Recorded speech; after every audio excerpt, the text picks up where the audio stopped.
Primera de Tesalonicenses,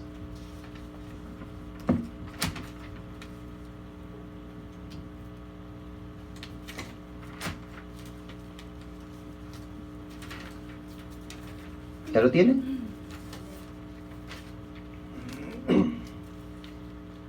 Primera de Tesalonicenses, vamos al capítulo 4,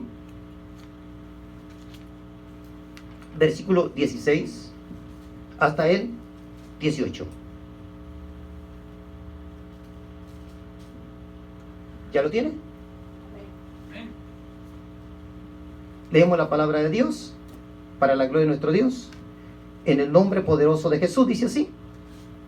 Primera de Tesalonicenses 4, 16 al 18. Porque el Señor mismo, con voz de mando, con voz de arcángel y con trompeta de Dios, descenderá del cielo. Y los muertos en Cristo resucitarán primero.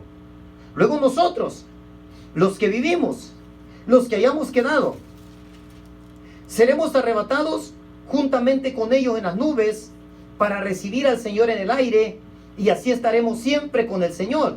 Por tanto, alentaos los unos a los otros con estas palabras. Cierre sus ojos, vamos a orar. Maravilloso Dios, gracias Padre. Gracias Rey Eterno por tu fidelidad. Adoramos y bendecimos tu nombre, Jesús. Padre, en esta hora, mi Dios, en tus manos encomendamos nuestras vidas, nuestros pensamientos, Señor, nuestros oídos, nuestros labios, Padre.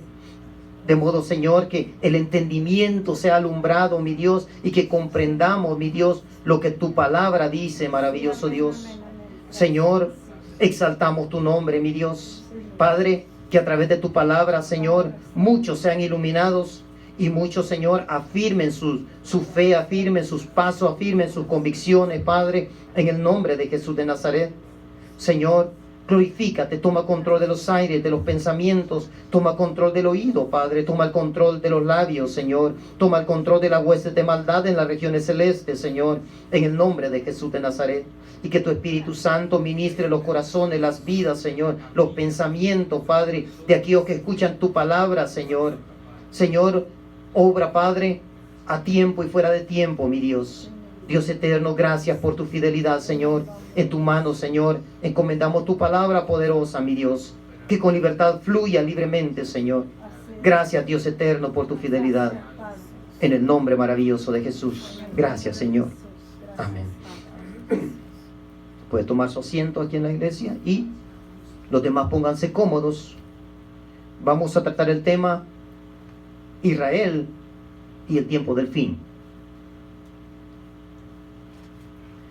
Dice el apóstol Pablo en esta primera carta a la iglesia en Tesalónica, les dice la manera como el Señor vendrá y el tiempo de la resurrección. Pero llama mi atención el versículo 18. Dice, por tanto, alentaos los unos a los otros con estas palabras. Hemos alcanzado los últimos tiempos. Hemos llegado a los tiempos finales. Y estos ya no son tiempos, hermano, para estar criticando a la otra iglesia. Ya no son tiempos para hablar del otro pastor, que si el pastor se fue con la mujer, con la hermanita, que si se fue con la secretaria, que si la hermana dejó a su marido y ahora se casó. Olvide, hermano, deje que cada quien se encargue con Dios. Hemos llegado al tiempo en que los creyentes solamente tenemos que alentarnos los unos a los otros. Dice Pablo, con estas palabras. ¿Con cuáles palabras? Con lo que dice el versículo 16. Con las palabras de que el Señor mismo, con voz de arcángel, y cuando se escuche la trompeta de Dios, descenderá del cielo. Que nos animemos y nos motivemos con la palabra de que los muertos en Cristo van a resucitar antes que nosotros, y con las palabras de que nosotros, los que vivimos, los que hemos quedado, también seremos, dice, arrebatados juntamente con ellos en las nubes, y que recibiremos al Señor, y así estaremos siempre con el Señor.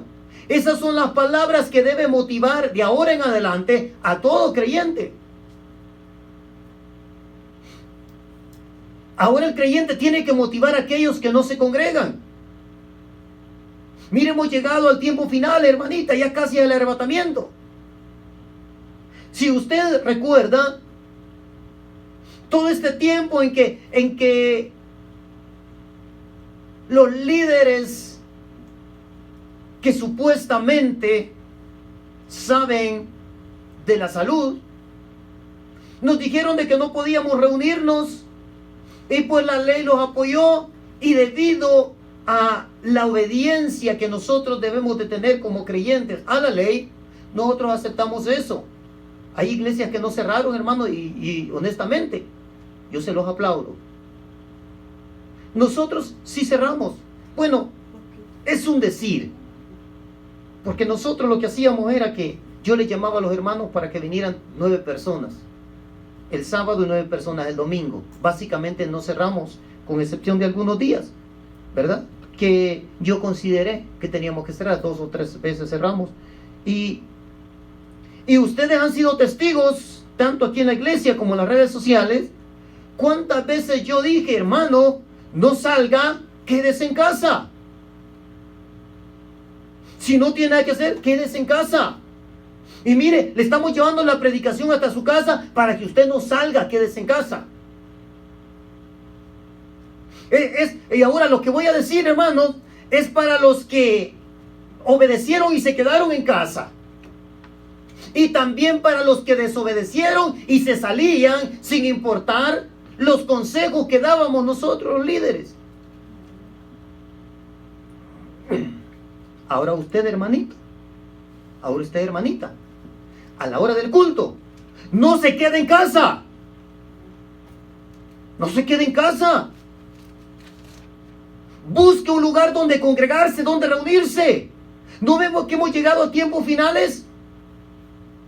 ¿No ve que el arrebatamiento es inminente, hermano? Es inminente. Esta generación que estamos viviendo es la última generación de la historia.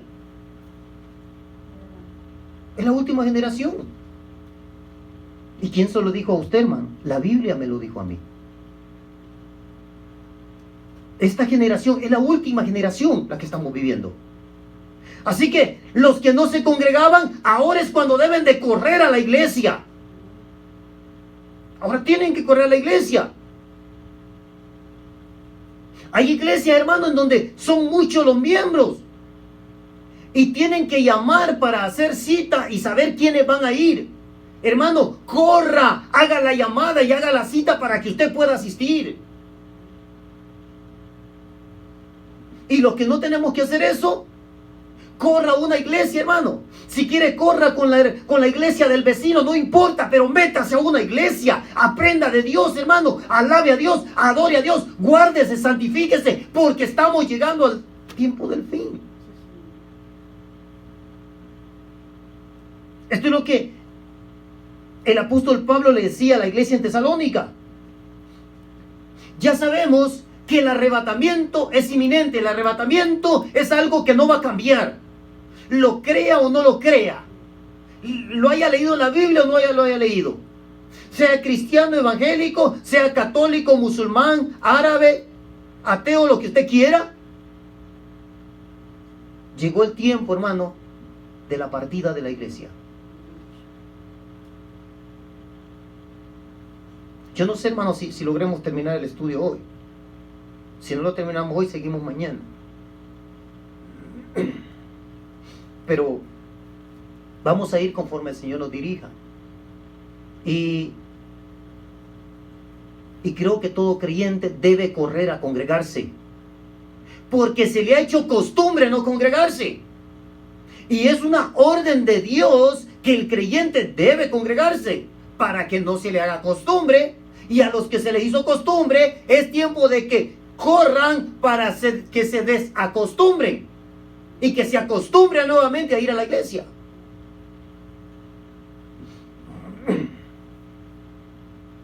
Ay, que el hermano ya no tiene miembros, ya los quiere. No, hermano, mire. No, yo quiero que corra a una iglesia. Si viene aquí, gloria a Dios, hermano, sí, nos gozamos. Pero corra a una iglesia ahí en su ciudad. Busque, vuélvase. Porque hemos llegado a tiempos finales. Si el justo con dificultad se salva, escuche esa expresión. Si el justo con dificultad se salva, ¿en dónde aparecerá el impío y el pecador? Ay, hermano, eso le habla a los del mundo. No, hermano, no. Hay hermanos creyentes evangélicos impíos. Si usted ataca a su hermano, usted es impío. Si usted no ama a su hermano, usted es impío. Si usted ataca a la otra iglesia, es impío. ¿Cuántos comentarios impíos leemos en Facebook? Atacándonos nosotros entre los mismos creyentes, hermano. Ese es pensamiento impío. Eso no es lo que Dios nos enseñó. El Señor quiso que fuéramos uno. Uno. La iglesia de la fe en Jesús, uno con la iglesia trinitaria. La iglesia Asamblea de Dios, uno con la iglesia apostólica. Uno, hermano, uno. Lo que pasa es que no hemos entendido. Hay doctrinas básicas para la salvación y hay doctrinas que no son básicas para la salvación. No le afectan en nada en su salvación. Y eso no lo ha entendido el creyente. Y por eso nos ha alcanzado los tiempos finales y seguimos peleándonos. ¿Cuándo vamos a obedecer a Jesús cuando dijo que quería que fuéramos uno? El apóstol Pablo les advierte de que lo que tiene que hacer el creyente es motivarse. Eso dice, ¿verdad?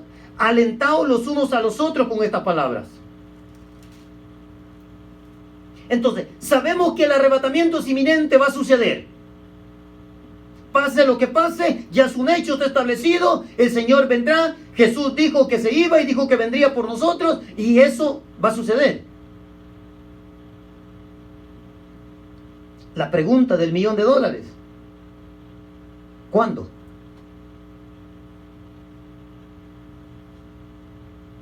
Vamos a leer 1 Corintios. En 1 Corintios, el apóstol Pablo también les dice algo similar. 1 Corintios capítulo 15.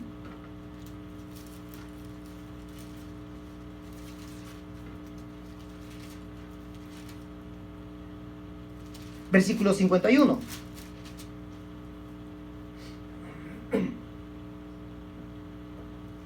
¿Ya lo tienen? Y el 52.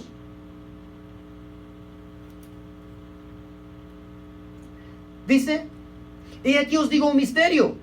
No todos dormiremos, pero todos seremos transformados. En un momento, en un abrir y cerrar de ojos, a la final trompeta. Porque se tocará la trompeta y los muertos serán resucitados, incorruptibles, y nosotros seremos transformados.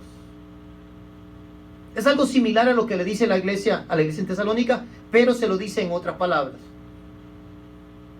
Después en otro estudio vamos a entrar al tema de esta trompeta, ¿verdad? Que muchos creen que son las trompetas del Apocalipsis, otros no, y eso es otro estudio. Pero el apóstol Pablo le está advirtiendo a la iglesia lo que sucederá. Y a la iglesia de Tesalónica le dice que debemos de alentarnos con estas palabras. De ahora en adelante, hermano, cuando vea a un creyente, tiene que decirle: hermanito, siga adelante. ¿Y por qué, hermano? Porque ya casi sucede el arrebatamiento. Ya casi viene la nave por nosotros. Ya casi nos vamos, hermanito, y se puede quedar. Olvídese, hermano, olvídese, se va al infierno. No, eso es de impíos.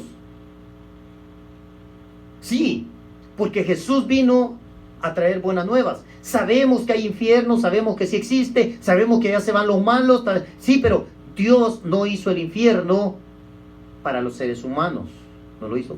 Lo hizo para el diablo y sus seguidores y sus ángeles, ¿verdad? Claro, cuando usted desobedece y obedece al diablo, entonces usted se hace seguidor de él, ¿verdad? Y como consecuencia, merecedor del castigo que no fue creado para usted. No fue creado. Así que yo creo que a veces los creyentes queremos intimidar a la gente al infierno para ver si tiembla. ¡Ay, no voy a aceptar a Jesús! La gente no hace eso, hermano. La gente no corre a aceptar a Jesús porque le hablan del infierno. Quizá habrá algunas excepciones, pero en términos generales, hermano, no. Entonces, ahora tenemos que motivarlo, ahora tenemos que animarlo, ahora tenemos que decirle lo que va a suceder. Ahora, el día y la hora no se puede saber, pero podemos ir a las Escrituras y tratar de investigar los tiempos. Eso sí, pero vamos al libro de Marcos, capítulo 13. Evangelio según San Marcos, capítulo 13.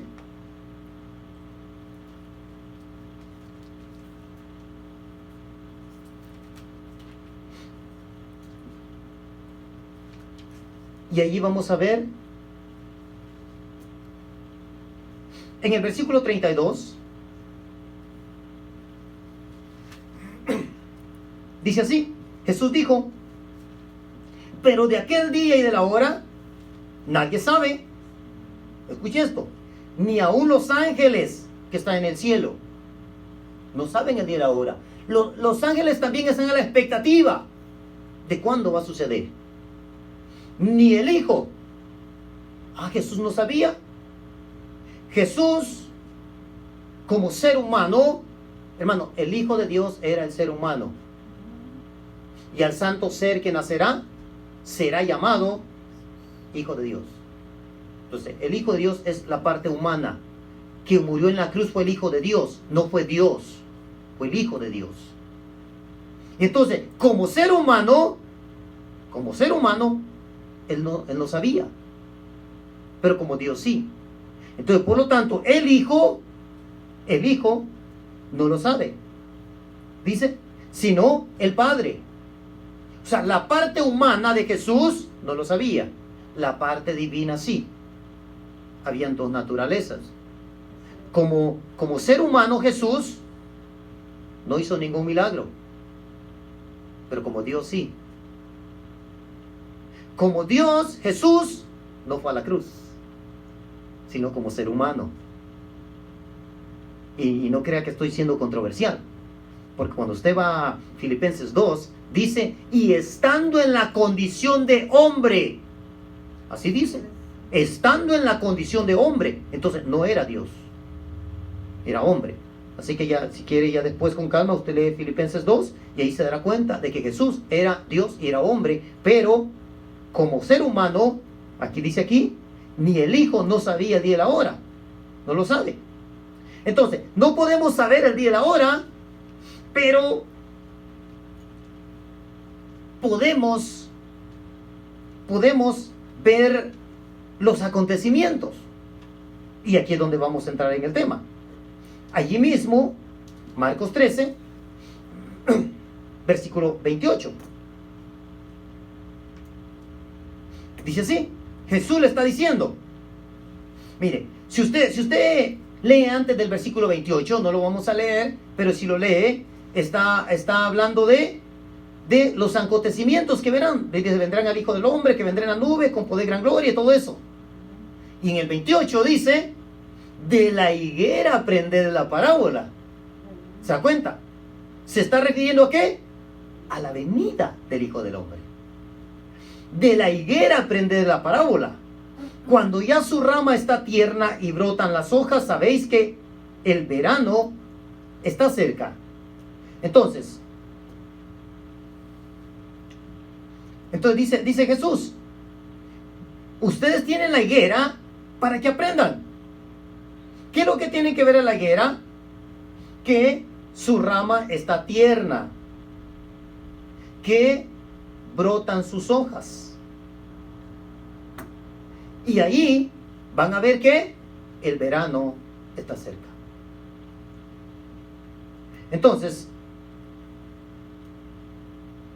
ahora, en el versículo 29 dice, así también vosotros, cuando veáis que suceden estas cosas, conoced que está cerca a las puertas. ¿Te das cuenta? Dice, conoced que está a la puerta. ¿Qué tiene que ver? Que sucedan esas cosas y tenían que ver que la higuera, que su rama estuviera tierna y que brotaran sus hojas. Eso tenían que ver. Ahora, vamos al libro de Lucas, capítulo 21, y Lucas nos dice lo mismo, pero añade algo allí. Lucas, capítulo 21, y vaya al versículo 29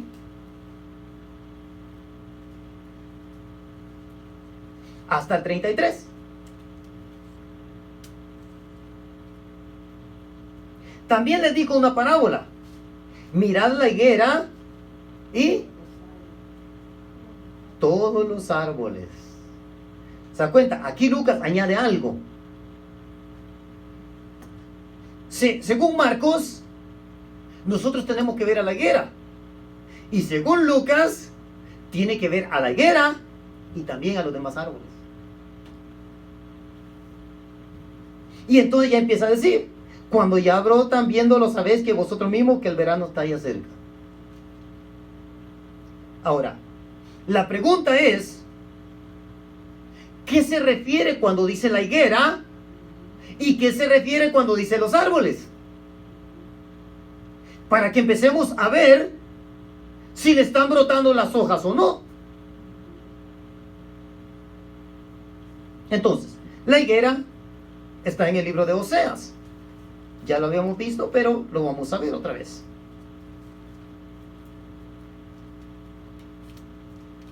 Está en el libro de Oseas, capítulo 9.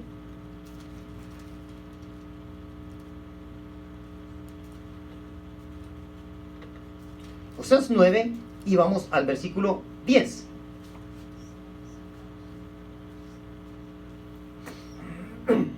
Mire esto.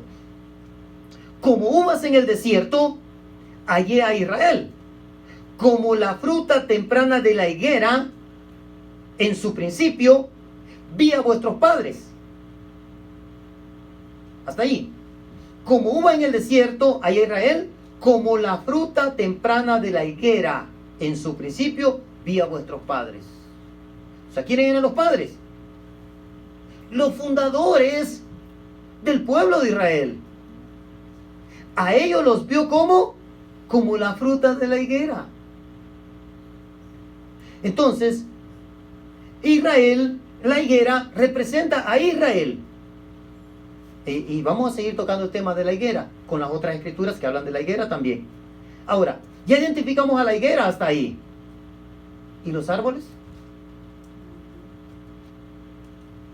Los árboles eran, ¿quiénes? Los que estaban con la higuera, ¿verdad? Ahora, ¿en qué fecha nació la higuera? Israel se establece como nación en 1948. Se establece como nación. Y escuche esto.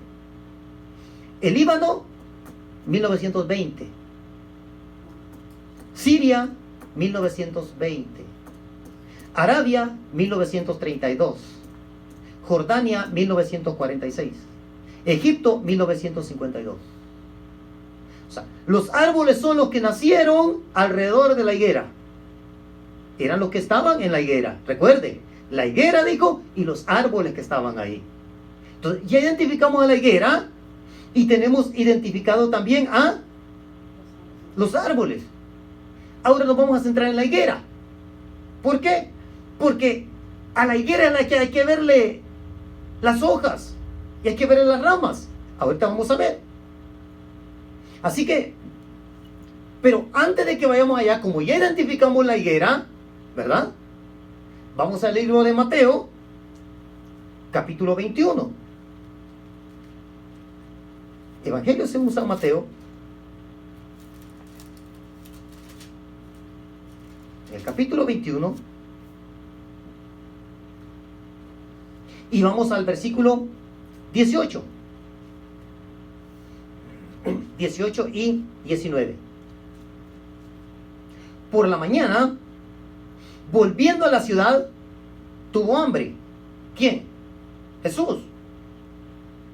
Y viendo una higuera cerca del camino, vino a ella, y no halló nada en ella, sino hojas solamente, y le dijo: nunca jamás nazca de ti fruto. Y luego se secó la higuera. La higuera se secó, hermano.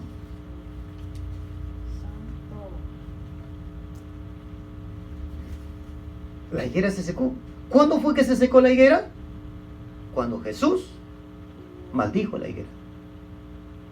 Se secó. Ahora,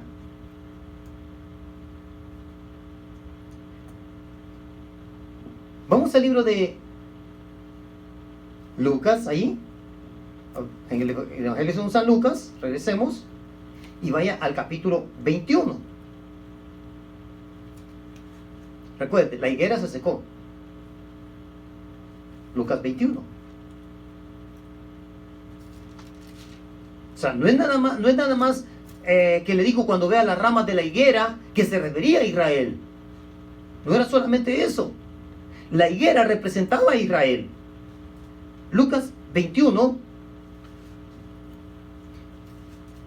Y vaya al versículo 20. Lucas 21, 20 hasta el 24. Escuche esto. Cuando viereis a Jerusalén rodeada de ejércitos, sabed entonces que su destrucción ha llegado.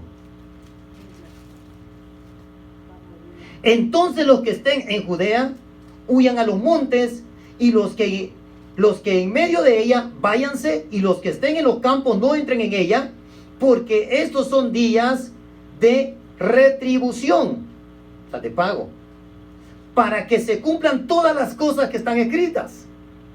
Mas hay de las que estén encinta y de las que críen en aquellos días, porque habrá gran calamidad en la tierra e ira sobre este pueblo, y caerán a filo de espada, y serán llevados cautivos a todas las naciones, y Jerusalén será hollada por los gentiles hasta que los tiempos de los gentiles se cumplan. ¿Qué estaba profetizando Jesús? Que la higuera se iba a secar. Que la higuera se iba a secar. Porque ya había maldecido. ¿Por qué fue que se iba a secar la higuera? Porque Jesús vino a Israel, vino a Jerusalén buscando fruto en ellos. Y no encontró ningún fruto en Israel. Y por eso le cayó la maldición a la higuera.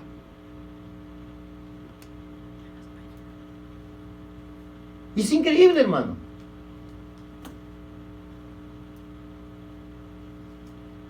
Es increíble. Porque lo que habla es de que los gentiles llegarían. La maldición de la higuera comenzó en el año 70. Si usted va a la historia, usted mire, hermano, ahí en Google, ahí búsquelo, ahí está.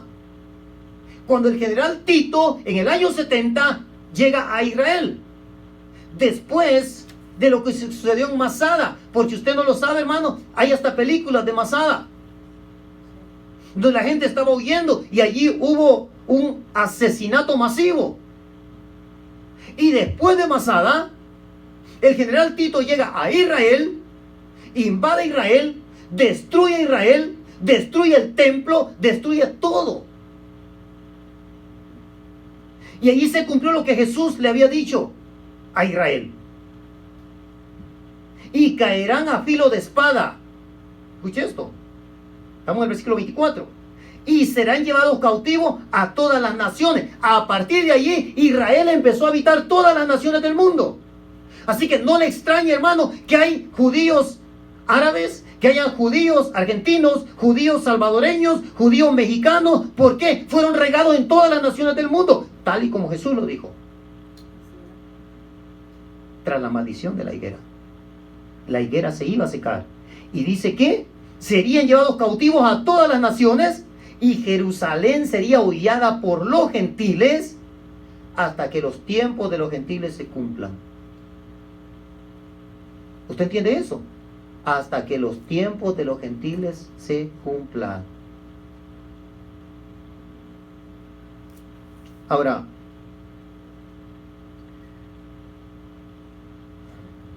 vamos a ir al libro de Oseas, porque Oseas profetizó también acerca de esto.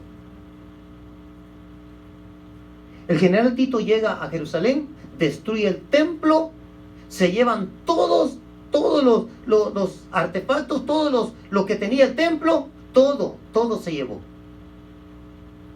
Ahí fue la destrucción del templo que había hecho Salomón. Se acabó. Ahora, cuando vamos al libro de Oseas, está después de Daniel,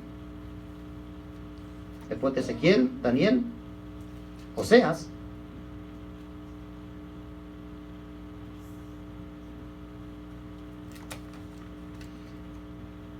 Vamos al capítulo 6 de Oseas. Oseas profetiza.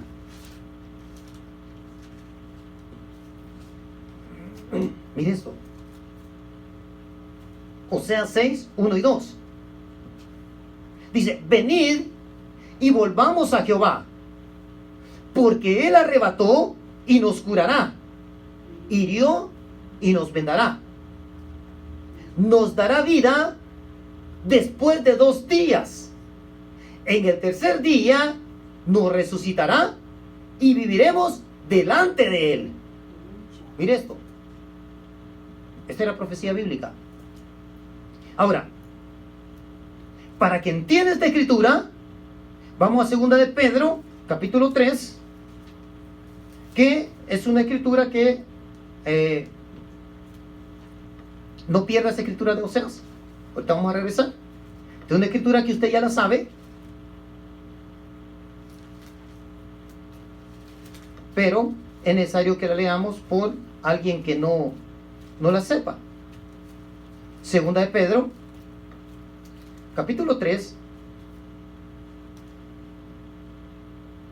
y el versículo 8. Dice, mas, oh amados, no ignoréis esto, que para con el Señor un día es como 1000 años, y 1000 años es como un día. Ahora regresemos a Oseas. Oseas capítulo 6, vamos al versículo 2. Nos dará vida después de 2 días. Ahora, dice, y en el tercer día nos resucitará. Ahora, entendamos esto. Dar vida y resucitar no es lo mismo. No es lo mismo. ¿Okay? Y dice, nos dará vida después de 2 días. ¿A usted le parece, hermano, casualidad? Si un día para el Señor es como 1000 años, Israel se establece como nación en 1948. ¿Cuántos días son? De acuerdo a un día para el Señor es como 1000 años. Casi 2 días. Mire, está 1000 años un día y 948. Casi 2 días. Para que fuera un día y medio sería 1500. Es 1948. Faltan 52 para que se cumpla. Pero no se podía terminar porque a los 2 días, dice, les daría vida. Ahora, el primer día llega ¿hasta qué año? Hasta el año 1000. El segundo día, ¿hasta qué año llegaría? 2000. Ok. Y dice aquí, nos resucitará, dice.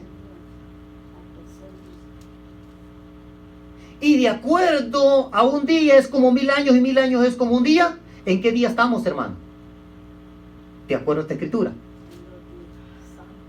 Hermano, llevamos 20 años del tercer día. Estamos en el tercer día, en el día de la resurrección de Israel. Pero Israel no puede resucitar sin que entre en la plenitud de los gentiles. Aleluya. Para que vean, hermano, qué cerca estamos. Así que Dios les dio vida en el segundo día, tal y como lo dijo, casi completando el año 2000. En 1948 nacen como nación y los primeros 2000 años de Israel son los 2 días de vida. 1948. ¿Qué pasó antes de 1948?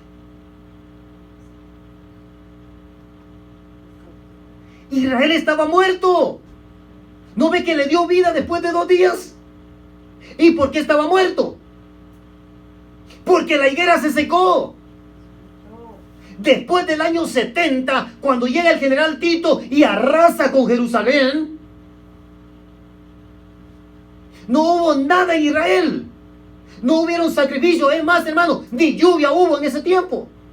Para que vea cómo Dios.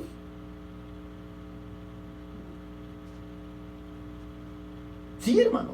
Entonces, Israel estuvo muerto por casi 2 días. Y Dios le dio vida al segundo día, 1948. Dios le da vida a Israel. Pero resulta que lo va a resucitar en el tercer día.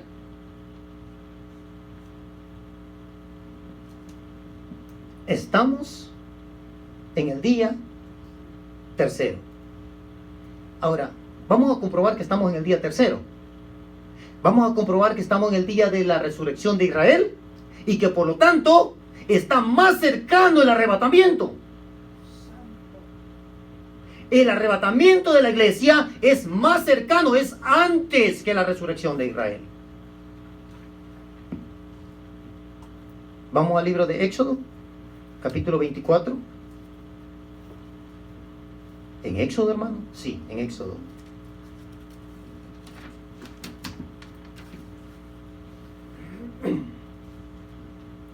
El segundo libro de la Biblia, Éxodo.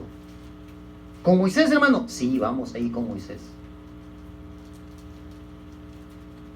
Yo pregunto lo que usted, supongo que usted iba a preguntar.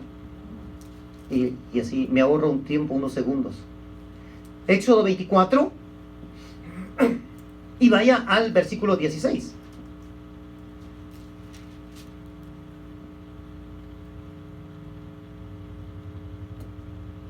Vamos desde el 15. Entonces Moisés subió al monte y una nube cubrió el monte. Y la gloria de Jehová reposó sobre el monte Sinaí. Y la nube lo cubrió por 6 días. Y al 7º día llamó a Moisés de en medio de la nube. Esto es algo profético, hermano. ¿Qué quiere decir esto?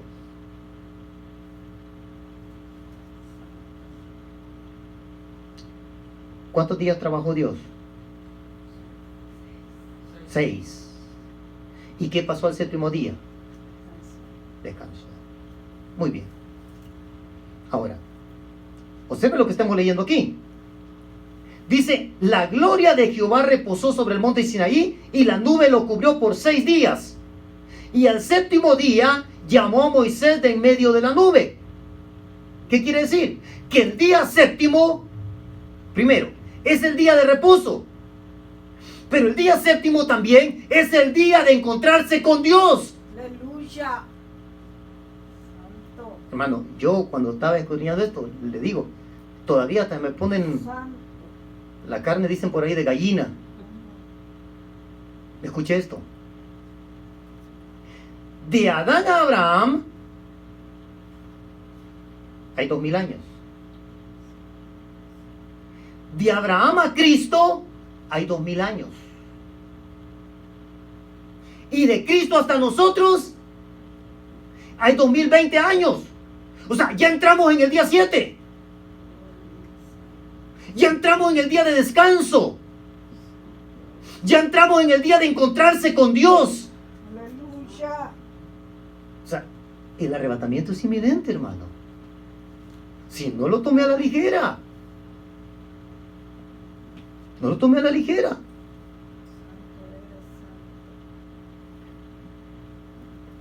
Así que llevamos 20 años del séptimo día. Recuerde, un día para el Señor es como 1000 años. Entonces, ya entramos en el reposo. De un momento a otro nos vamos a descansar. De un momento a otro. De un momento a otro nos vamos a encontrar con Dios. Porque de acuerdo a lo que sucedió a Moisés, el séptimo día fue el día en que se encontró con Dios. ¿O usted piensa, hermano, que es casualidad?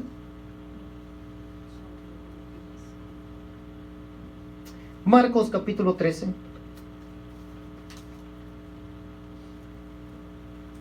La iglesia tiene que estar preparada hoy más que nunca. Yo, ¿sabe, hermano? Todos estos días que he estado escudriñando esto y meditando, un día le dije a mi esposa, le digo, ¿sabes qué? Le digo, yo pude haber pecado hace muchos años. Yo pude haber fallado hace años. Pero ahora es el peor momento para fallarle a Dios. Ahorita es el peor momento para pecar. Es el peor momento, hermano, porque estamos llegando al final de la carrera. Observe las carreras, hermano. No se vuelva religioso, es que yo eso no lo miro. Observe las carreras. Todos van bien tranquilos y calmados, hasta van trotando, no van corriendo y se van viendo nada más así. Pero cuando llega la última vuelta, todos aceleran el paso y empiezan a correr. Y ahí realmente se ve quiénes eran los fuertes, quiénes eran los ligeros. Porque el que piensa muy rápido, se cansa a media carrera. Usted, hermano, pudo haberse cansado antes. Pero ahorita no es tiempo para cansarse. No es tiempo para tomar vacaciones y descansar, hermano. El creyente no puede descansar de Dios. No se puede descansar de la iglesia, hermano. No se puede descansar del servicio a Dios. Ay, es que, hermano, yo abro la puerta todos los días. Mire, eso es bien cansado. Sí, yo soy el que le graba a usted para que salga en Facebook y nomás usted sale y nosotros no.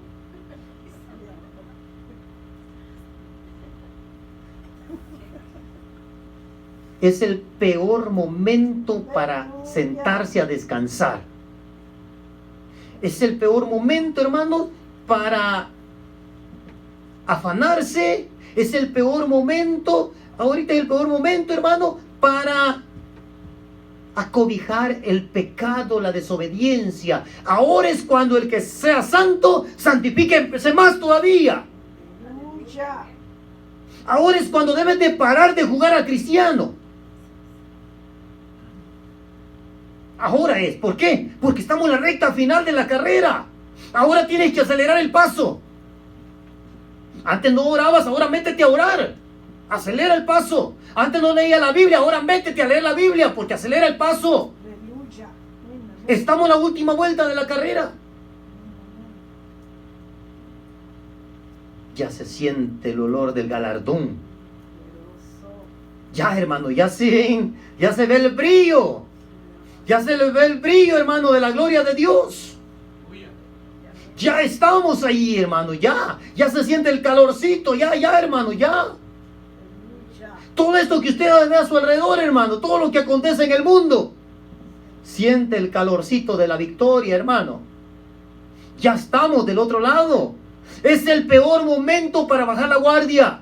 Es el peor momento para empezar a criticar al hermano. Es el peor momento para no perdonar. Es el peor momento para hablar de la iglesia. Es el peor momento para hablar de los pastores. Es el peor momento para que esté poniendo en Facebook toda esa tontería que los creyentes ponen.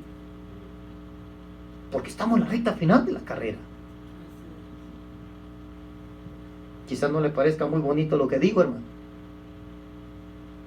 pero todos los pastores deberíamos de predicarlo, porque ya estamos en la recta final. Esto ya es inminente.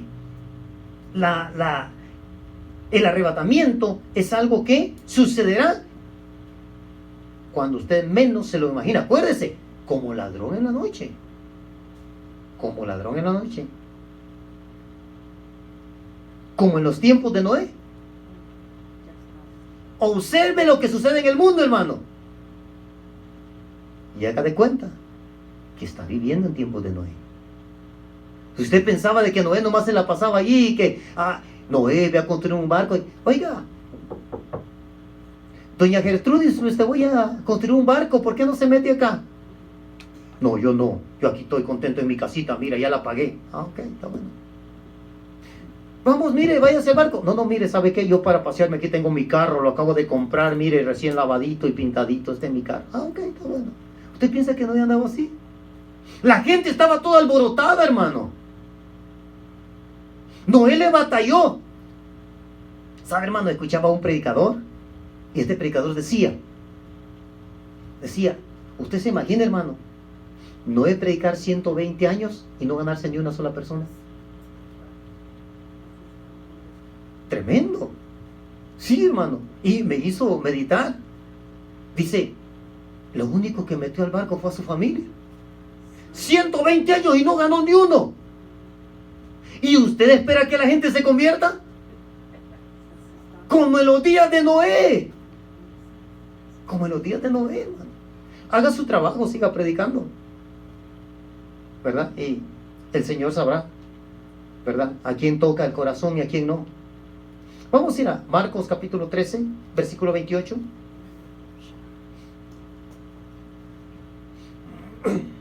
Allí donde leímos, dice, a 28 al 30. De la higuera aprended la parábola. Cuando ya su rama está tierna y brotan las hojas, sabed que el verano está cerca. Así también vosotros, cuando veáis que suceden estas cosas, conoced que está cerca, a las puertas. Escuche esto, a las puertas. Y le añade algo más. De cierto os digo que no pasará esta generación hasta que todo esto acontezca. Hermano, yo me atoré allí. Tengo años pensando y reflexionando y digo, pues una generación, y luego yo solo reflexionaba y decía, ¿de cuántos años es una generación? En una ocasión yo le pregunté a mi esposa y le digo, ¿de cuántos años es una generación?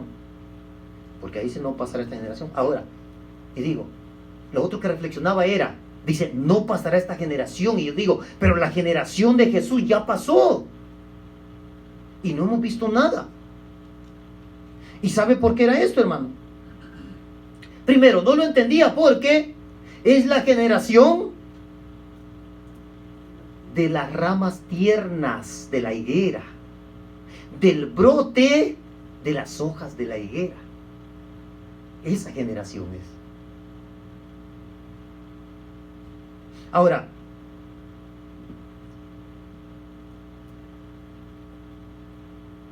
en el Salmo 90:10, no pierda aquí Marcos, ahorita regresamos por ahí. En el Salmo 90,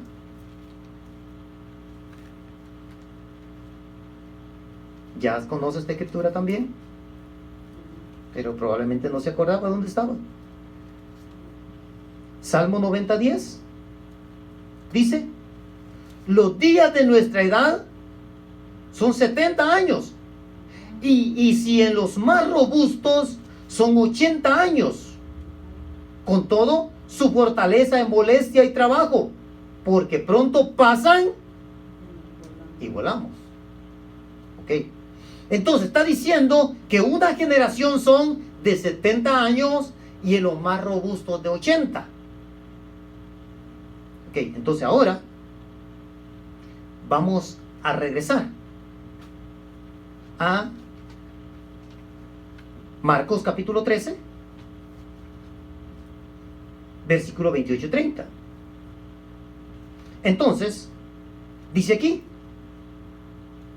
no pasará esta generación, la generación de el brote de las ramas, de las hojas y las ramas tiernas de la higuera. ¿Cuándo fue que la higuera empezó a brotar? 1948. Hermano, ¿y usted cómo sabe? Dígame una cosa. ¿A un árbol seco le brotan las ramas? ¿Da hojas tiernas? Ok, recuerde, Jesús buscó fruto en Israel y no lo encontró.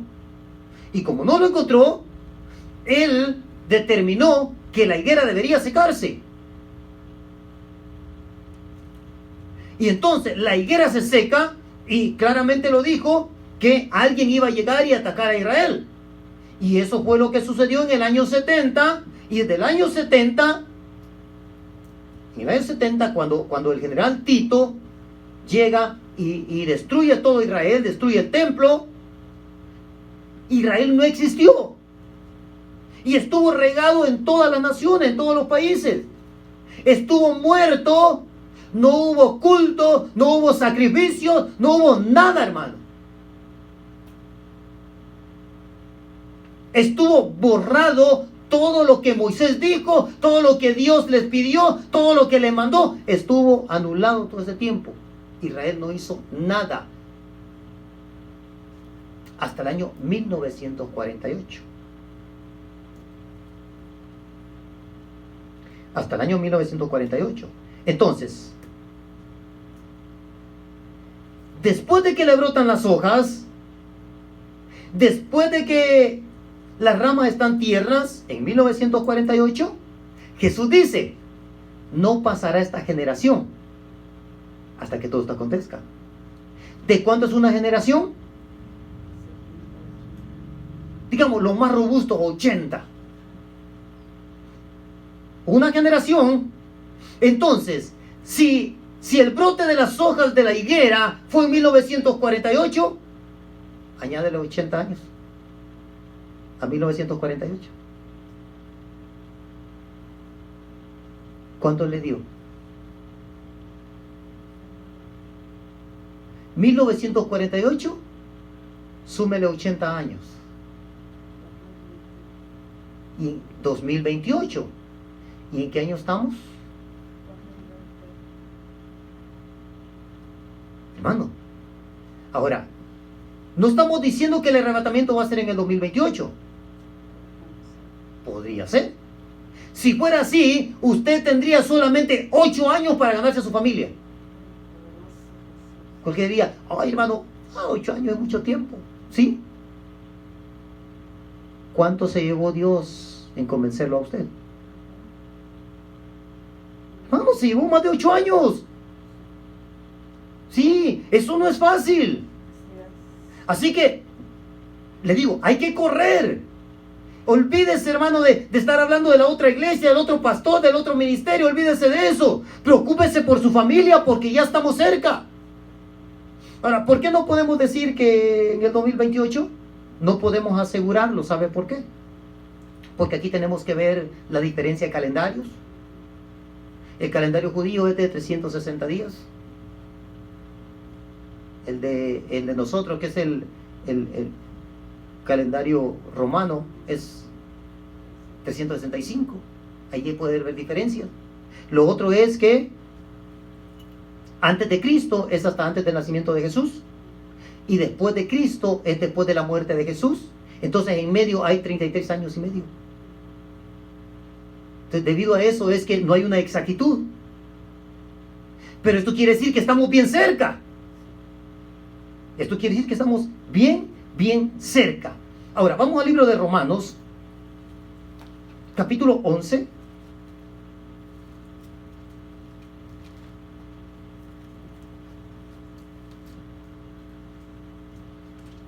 Romanos capítulo 11 y vamos al versículo 25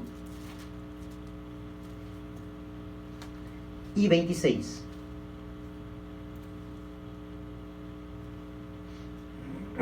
Me parece que no vamos a terminar.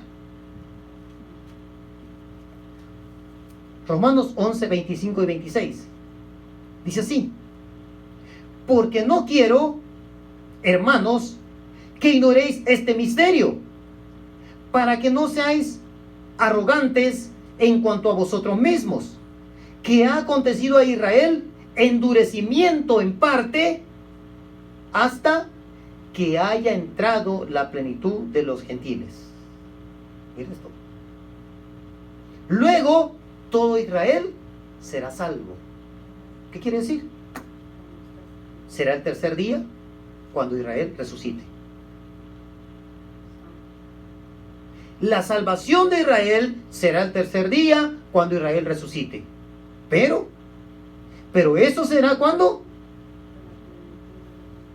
hasta que entre o sea, que antes del tercer día, antes de que termine el tercer día, debe haber sido salvo Israel, y mucho antes debe haber entrado la plenitud de los gentiles. ¿Cuándo va a entrar la plenitud de los gentiles? En el arrebatamiento. Ahí entraron todos, se acabó. La plenitud de los gentiles entra en el arrebatamiento. Ahí se acabó todo. Se acabó.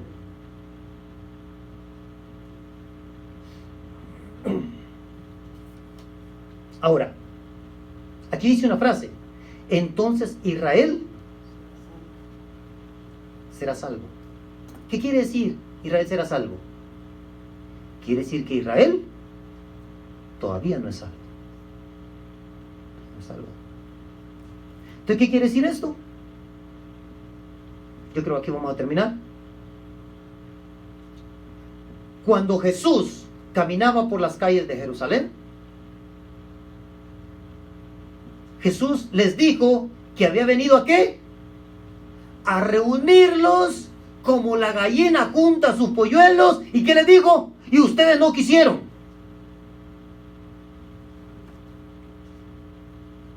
Bueno, vamos a terminar en el libro de Mateo 23. Allí vamos, aquí concluimos.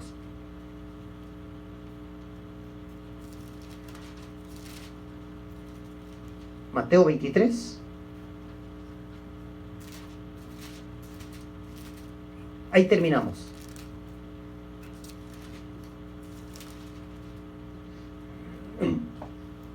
Mateo 23, versículo 37.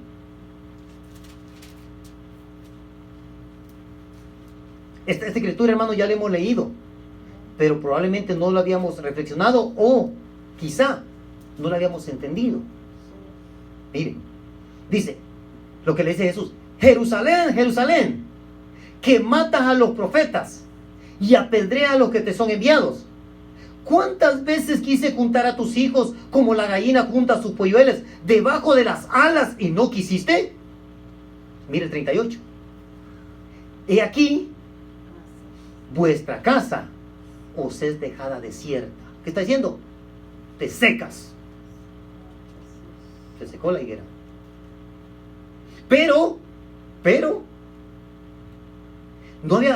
no se ha acabado ahí todavía. Mira lo que termina diciendo después: porque os digo que desde ahora no me veréis. ¿Hasta cuándo? Hasta que digáis: bendito el que viene en el nombre del Señor. No se ha cumplido todavía. No han recibido a Jesús diciéndole: bendito el que viene en el nombre del Señor. Por mucho que le tiraron palmas y pasaron el burrito allí, hermano, Israel no lo ha recibido todavía.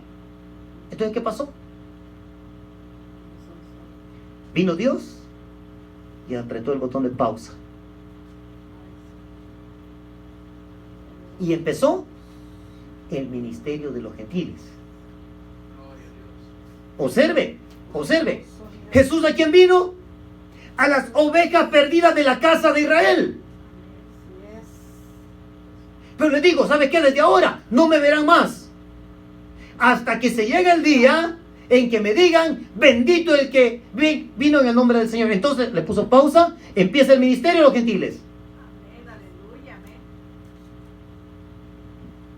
Ahora, Aleluya. antes de esto, Jesús no vino a los gentiles, vino a Israel. Después de esto, Dios le pone pausa al ministerio a Israel y empieza el ministerio de los gentiles. Ahora Pablo dice, cuando entre en la plenitud de los gentiles, entonces ahí Dios le quita el botón de pausa y empieza a trabajar otra vez con Israel. Pero eso lo vamos a ver el día de mañana. Aleluya. ¿Ok? Entonces, recuerde esto. No, o sea, si usted observa, hermano, el versículo 39, no está diciendo que nunca volverán a ver a Jesús. Está diciendo que sí lo van a volver a ver. Pero lo van a volver a ver hasta que Israel diga, bendito el que viene en el nombre del Señor. Mañana vamos a ver cuándo va a ser eso. Nos ponemos de pie y vamos a orar. Continuará, dice. Vamos a irnos despacio. Así que, bueno, vamos a orar, hermanos. Incline su rostro, ahí en su casa siga escudriñando las escrituras. Gracias, Eterno. Y pídale al Señor entendimiento. Recuerde que no tiene que creer lo que yo digo, sino lo que dicen las escrituras. Si algo no es cierto, no está así, no lo crea. Si usted piensa que el arrebatamiento no va a ser muy pronto, muy respetable, ¿verdad? Pero los acontecimientos nos dicen lo contrario. Así que cierre sus ojos, vamos a orar. Maravilloso Dios, gracias Padre.